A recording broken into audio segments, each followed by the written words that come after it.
मुक़दर आहे साईं GM सैयद रहबर। अॼु असां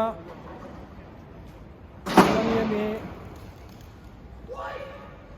ही बैनर खणी करे सॼी दुनिया जे इदारनि ताईं इहा ॻाल्हि पहुचाइण था चाहियूं त पाकिस्तान जे जबर, ग़ुलामी ऐं ज़िल्लत मां सिंधी क़ौम ऐं बलोच क़ौम खे आज़ादी घुरिजे थी।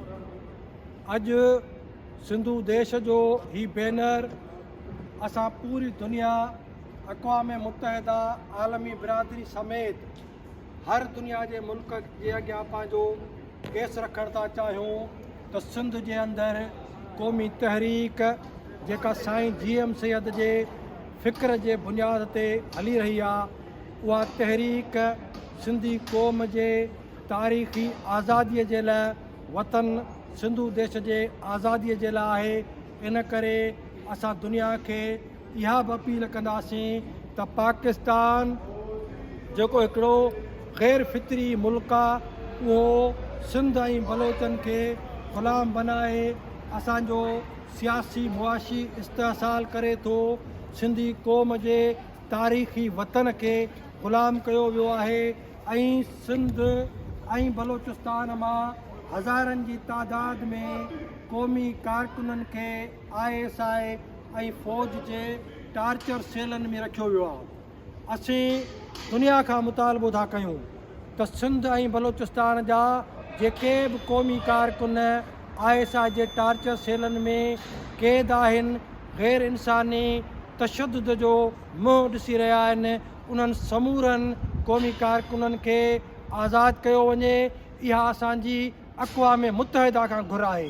उन सां गॾु सिंधु देश जी आज़ादी तारीख़ जो हिकिड़ो अहिड़ो सच आहे जंहिंजे लाइ मां समूरी सिंध जे क़ौमी कारकुननि खे, नौजवाननि खे, दानिश्वरनि खे, अदीबनि खे ऐं दुनिया में जिते बि सिंधी रहनि था, समूरनि सिंधियुनि खे इहा अपील थो कयां त साईं GM सैयद जे फ़िक्र ॻाढ़े झंडे जे हेठि गॾु थी करे असांखे हिन ग़ैर फितरी रियासत खां आज़ादी वठण जे लाइ मुतहद थियणो पवंदो। पाकिस्तान जेको मुआशी तरह मुकमल तबाह थी चुको आहे, सियासी ऐं इख़लाक़ी तौर ते पाकिस्तान जी का हैसियत कान बची आहे। हिन वक़्तु समूरी सिंध खे मुतहद थी करे क़ौमी आज़ादीअ जे लाइ जदोजहद करणु घुरिजे। असां हिकु भेरो वरी समूरी सिंधी क़ौम खे चऊं था त सवाइ क़ौमी आज़ादीअ जे ॿियो को बि हल कोन्हे को क़ौमी बका ऐं वतन जे सलामतीअ जो।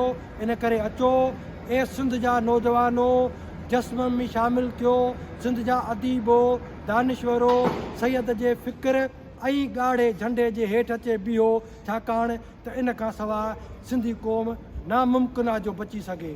तव्हां समूरनि सिंध वासियुनि जी महिरबानी असां हे आलमी बिरादरीअ जे अॻियां जेको सिंधु देश जो केस रखूं पिया, असांखे उमेदु आहे त सिंधी क़ौम पिणु हिकु ॾींहुं ज़रूरु सिंधु देश जे फ़िक्र, झंडे ऐं नज़रिये जे हेठि मुनज़म थींदी। तव्हां समूरनि जी महिरबानी। जीअं सिंधु देश, जीअं बलोचिस्तान।